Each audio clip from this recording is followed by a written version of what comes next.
আসসালামু আলাইকুম, এক্সপার্টের পক্ষ থেকে সবাইকে স্বাগতম।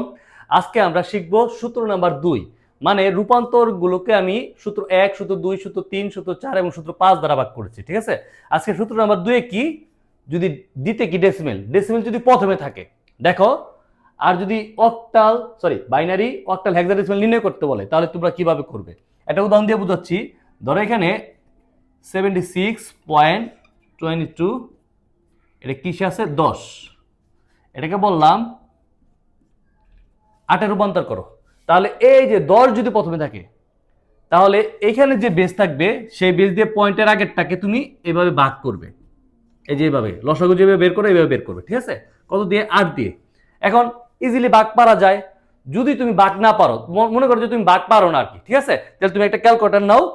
ক্যালকুলেটর নেওয়ার পর এই 76কে তুমি ভাগ করো 8 দিয়ে।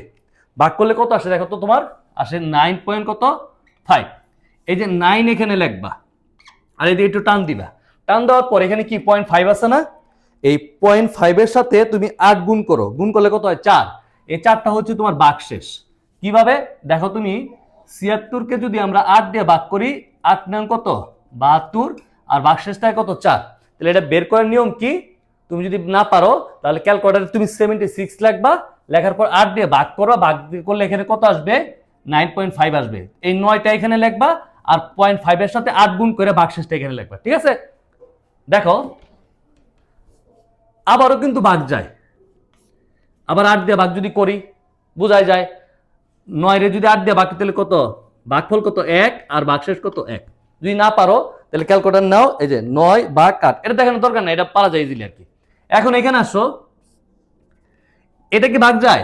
যদি ভাগ না যায়, মনে রাখতে হবে যদি ভাগ না যায় তাহলে এখানে 0 লিখবা আর এখানে কি লিখবা? 1 লিখবা, মানে এই 1টা এখানে লিখবা।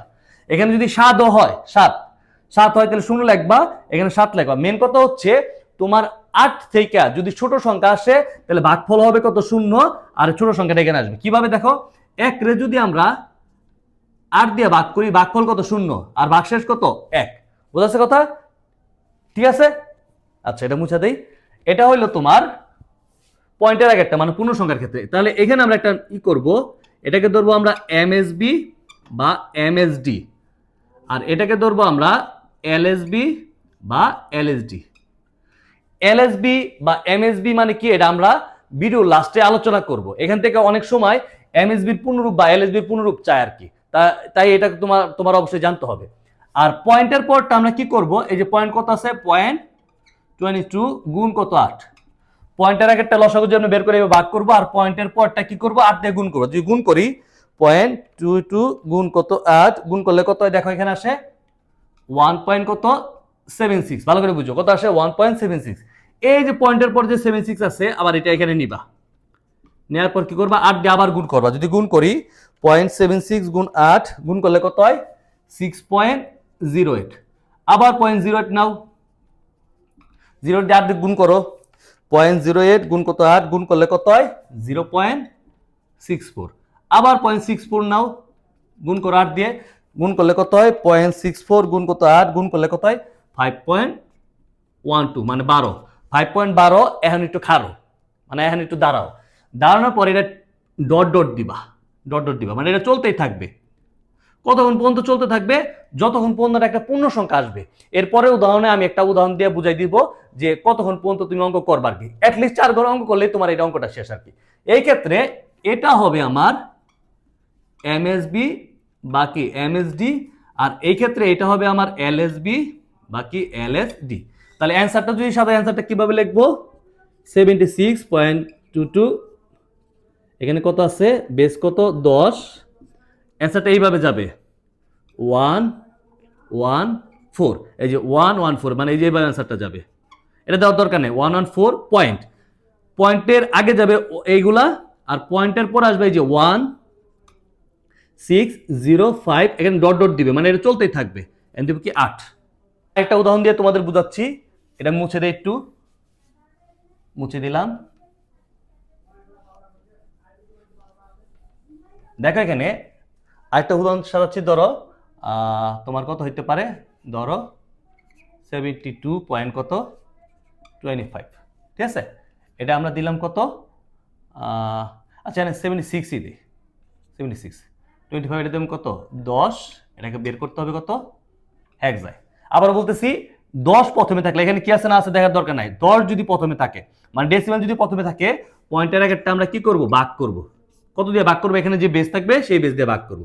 তাহলে 16 দিয়ে ভাগ করি, না পারলে আবার ক্যালকুলেটর ধরো, 76 ভাগ কত 16 ভাগ করলে কত হয় 4, এই যে 4 কত আসে 4.75। তাহলে 4টা এখানে লিখবো মানে ভাগফলটা এখানে লিখবো, আর 0.5 এর সাথে সরি 0.75 এর সাথে আমরা কি করবো 16 গুণ করবো, গুণ করলে কত হয় 12। তাহলে ভাগশেষ কত 12। তাহলে আবারও বলতেছি তুমি 76 এর 16 দিয়ে ভাগ করবা, ভাগ করলে ভাগফল আসবে কত 4.75। তাহলে এই পূর্ণ সংখ্যাটা তুমি এখানে লিখবা, আর টান দিয়ে এইদিকে 0.75 এর সাথে কি করবা 16 গুণ করবা, গুণ করে যেটা মানটা আসবে সেই মানটা এখানে লিখবা। এখন এখানে আসো, ও যে আগেও বলছিলাম যদি এখানে যে বেস থাকবে সে সরি এখানে যে সংখ্যাটা থাকবে সেই সংখ্যা থেকে যদি ছোট সংখ্যা হয় তাহলে আমরা এখানে কি করব 0 লিখবো, আর এই সংখ্যাটা টান দিয়ে এখানে লিখবো। ঠিক আছে, এখানে যদি 15 হয় তাহলে এখানে 0 লিখবো, 0 লিখে এখানে 15 লিখবো, কারণ 4 এর যদি আমি 16 দিয়ে ভাগ করি ভাগফল কত 0 আর ভাগশেষ কত 4। ঠিক আছে, তাহলে এটা গেল আমার কি বলো পয়েন্টের আগেরটা, আর পয়েন্টের পরটা আমি এরকম করেই করি 0.25 গুণ কত 16 দিয়ে করব। যদি করি তাহলে কত হয় দেখো 0.25 গুণ কত 16 করলে কত হয় 4। দেখো এই যে পূর্ণ সংখ্যা চলে আসছে। আমি একটু আগে বলছিলাম যদি পূর্ণ সংখ্যা না আসে মানে এখানে যদি পয়েন্ট দেওয়া ধরো এরকম থাকে তাহলে পয়েন্টের পরে আবার এই সংখ্যাগুলো দিয়ে 4টা ঘর করতে হবে, করার পর ডট দিতে হবে। যেহেতু পূর্ণ সংখ্যা চলে আসছে এখানে অঙ্কটা স্টপ।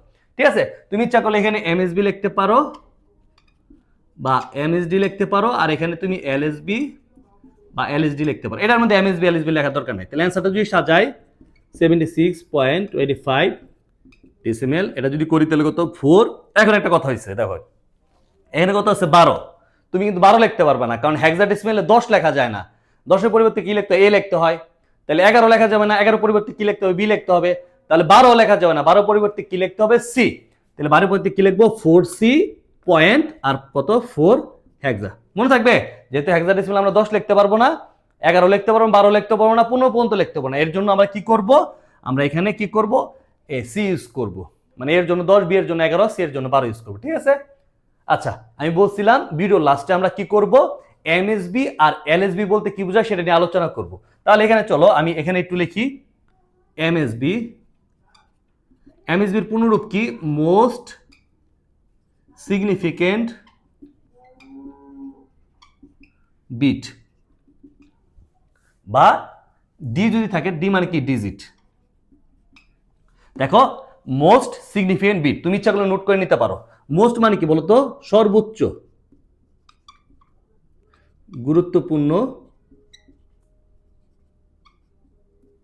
গুরুত্বপূর্ণ বিট বাকি সংখ্যা।